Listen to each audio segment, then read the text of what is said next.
Before performing dressing care, confirm the type of central venous access device, or CVAD, that's in place. Also determine if the dressing needs to be changed. Okay, I'm going to have you state your name for me, please? Joseph Hawkins, And your date of birth? 1/12/22. Okay. Generally, a gauze dressing needs changing and insertion site care every 48 hours or as needed. A transparent dressing needs changing and care every 7 days or as needed. Okay, I'm going to be changing the dressing over your central line here on your neck.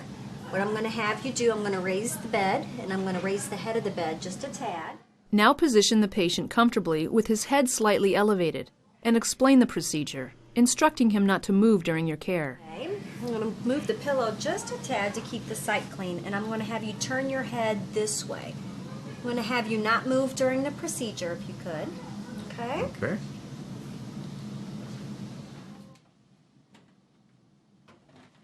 Next, put on a mask and clean gloves.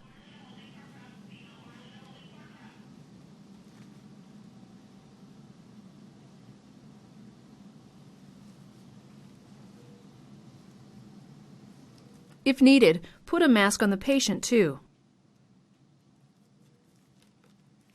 Then remove the old dressing. To do this, lift and remove the dressing in the direction the catheter was inserted.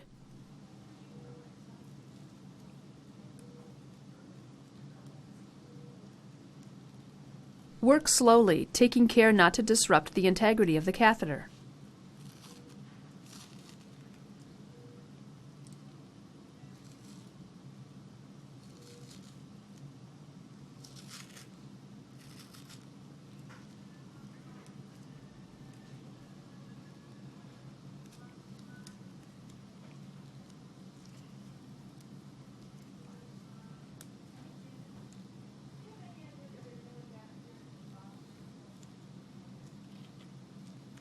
Gently support the skin as you pull the dressing away.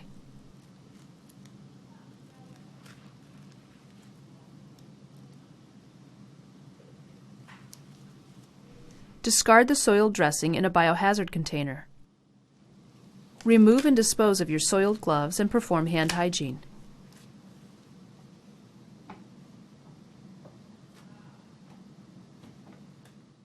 If a catheter stabilization device was used, remove it with alcohol. Now apply clean gloves and observe the insertion site and surrounding area for signs of skin breakdown and infection, such as redness, swelling, tenderness, exudate, and bleeding. Check the catheter and hub for intactness. If the patient has a PICC line, note the catheter's centimeter mark to detect migration. After removing and discarding your clean gloves, open the CVAD dressing kit using sterile technique.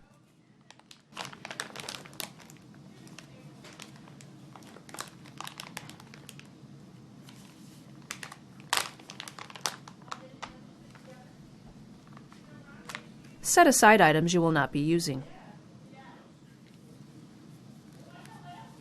Then put on a pair of sterile gloves and clean the site with antiseptic. If the dressing kit contains a pre-filled antimicrobial swab, prime the swab according to manufacturer's directions, in this case by squeezing the handles.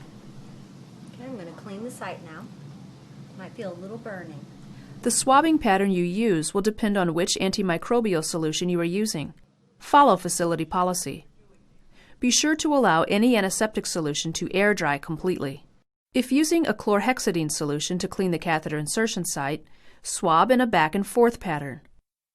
If using a betadine solution to clean the catheter insertion site, swab in a pattern of concentric circles moving out from the insertion site. Use a new swab for each cleansing pass. Allow the antiseptic solution to air dry completely to maximize effectiveness. Clean the entire area that will be under the dressing. If using a catheter stabilization device, apply a new one following the manufacturer's instructions. Then apply a sterile transparent dressing or gauze dressing. For a transparent dressing, remove the adhesive backing. If applying a chlorhexidine gluconate patch, be sure to follow the manufacturer's direction and your facility policy. Apply one side of the dressing over the skin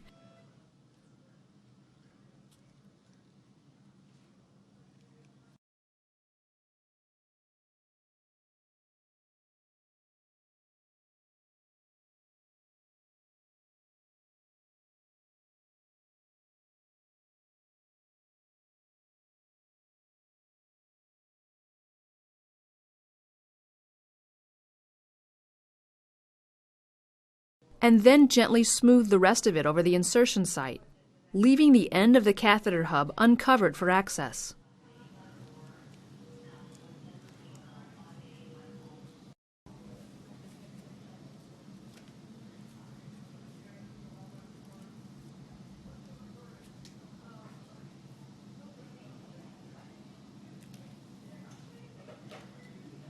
Tape or a tube holder may be applied to stabilize the site and minimize the risk of accidental displacement.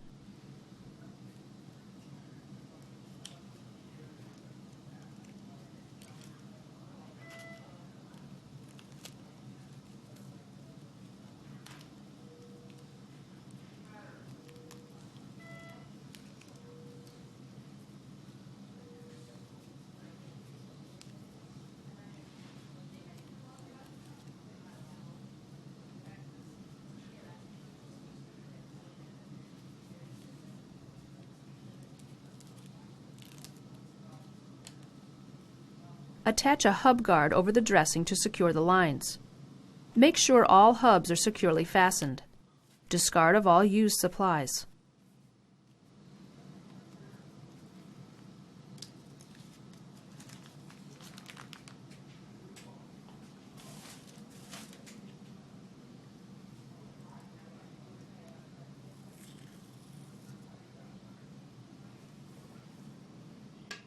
Now label the dressing as required. Labeling typically includes the date and time of the dressing change and your initials.